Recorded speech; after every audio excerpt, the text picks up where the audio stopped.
Hello everyone, breaking headline parody story report entertainment show. The police in British Columbia have impounded $2 million worth of high-end cars.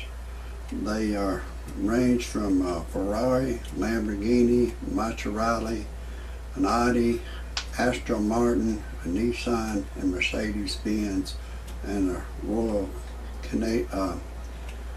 Anyways, they've impounded, I think, 13 cars, high-end cars, and in British Columbia, these kids, they was all under 21. They was racing these cars down the freeway, and some motorists snitched on them and called the police, and the police confiscated the cars.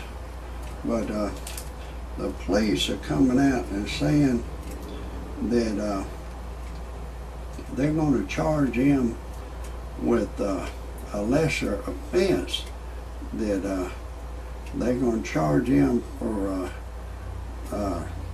driving without reasonable consideration, and this driving without reasonable consideration receives a maximum penalty of $196, and the children, they're not necessarily children, they're 21 and under. They say they'll be responsible for all the tow charges. I want to break away just for a second. I want to tell you who I am. I'm going to get back to this show, real entertaining show. I'm Rodney Dangerfield's cousin. You know my cousin. He don't get no respect. Of course, he's deceased now, bless his heart. And I'm the surviving Dangerfield, and I don't get no respect. But I want to tell you this: anytime you see any one of my shows, you're going to see the greatest entertainment in the world. Even if for some reason I put on a bad show, my show, I will guarantee you, you will think that's the greatest entertainer I've ever seen in my life. But these boys in British Columbia, the police are just going to slap them on the wrist, so to speak. They said there was 13 men and one girl, and they said that you know, the most they can be fined is $196, and then their car was impounded, but they can get it back. But they said if they would have charged him with some more serious charges, they could have confiscated the cars, those expensive cars. But they saying that some motorists just seen them reaching speeds of up to 125 miles an hour, and the police didn't actually see them.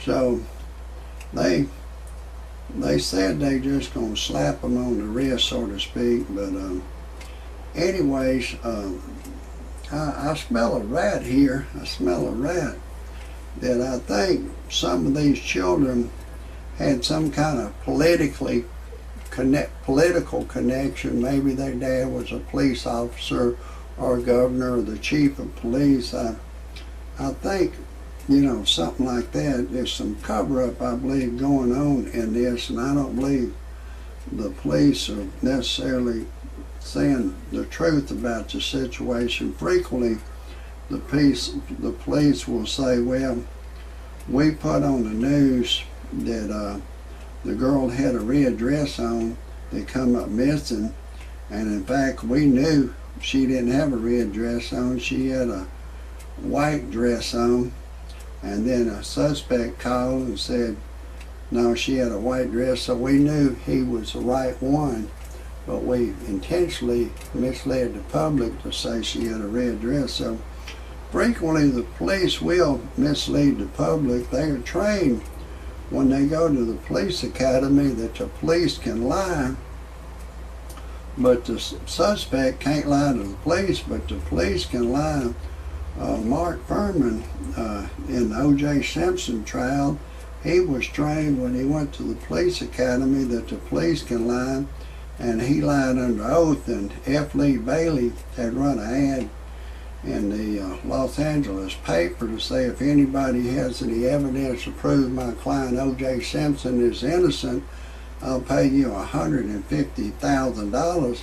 And somebody came forward and said that Mark Furman was racist. They interviewed him, and he used the racial slurs.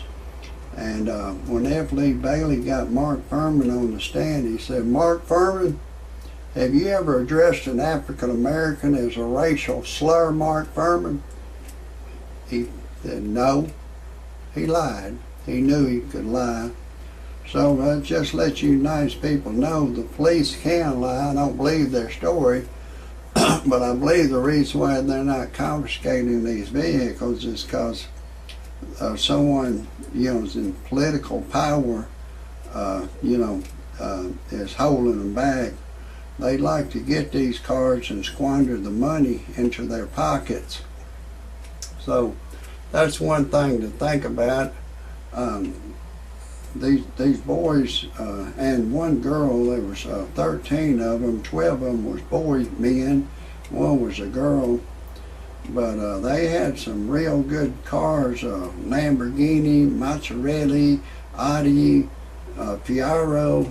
They had some over $2 million worth of cars. But anyways, I told y'all at the start I'm Rodney Dangerfield's cousin. I want to tell you a little bit about myself. I'm going to get back to this story.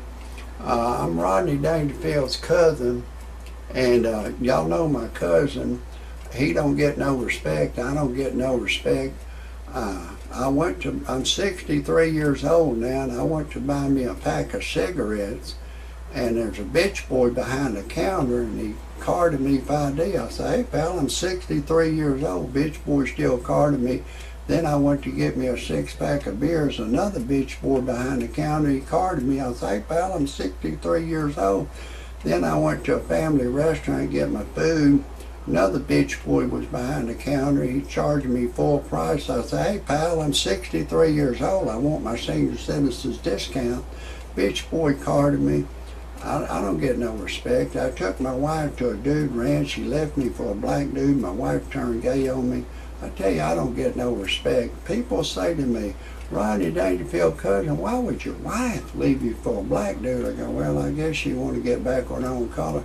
But I started having a lot of problems out of her. She was always trying to bully me. She kept saying, like I say, sweetie, honey, dear, baby. And she say, man, don't disrespect me, you racist. I say, because I'm saying sweetie, honey. She, oh yeah, you disrespecting. We forbid y'all to say those words, sweetie, honey. There's about 300 words she didn't want me to say. She didn't want me to say, your president, y'all, us, them, dude, buddy. Your President Barack Obama said, yes, we can, but she didn't want me to say it. But anyways, I went on, I divorced her. I couldn't put up with her shit anymore. It's just too much for me. But I went on the internet to freepornphonesex.com. It's a recording of a girl. She'll say, hey, lover boy, I'm having a party in my mouth. Would you like to come? She said, if we're alone together, I'll give you permission. Do anything you want to do to me over the telephone. It seemed like I'm there with you live. It got my ding-a-ling excited, so I called a live service. She said my voice was too ugly for her to talk to over the telephone. Then I needed to generate some money, so I had a 55 Chevy, and I put it on a website on the internet called freebuyseltradeanything.com. Once you put anything legal on there, you put it on there one time, and they keep reposting on the Mars calendar free of charge. It's free to put stuff on there and free to look. So I couldn't beat that. Anyways, I sold it for $3,000. Then I had so much trouble out of my wife, I divorced her, and I put an ad on the personal section of freebuyseltradeanything.com. I was looking for a young Caucasian girl, 21 or over, and a 21-year-old girl called me. I told her I wanted to go to church and pray with me. She said, anyways, we got together. She's pregnant now. We're deeply in love. Everything's going great. If anybody has any criticisms or comments about my show, type them in underneath. If you want to see any more of my shows, type in Rodney Dangerfield Cousin. That's it for me.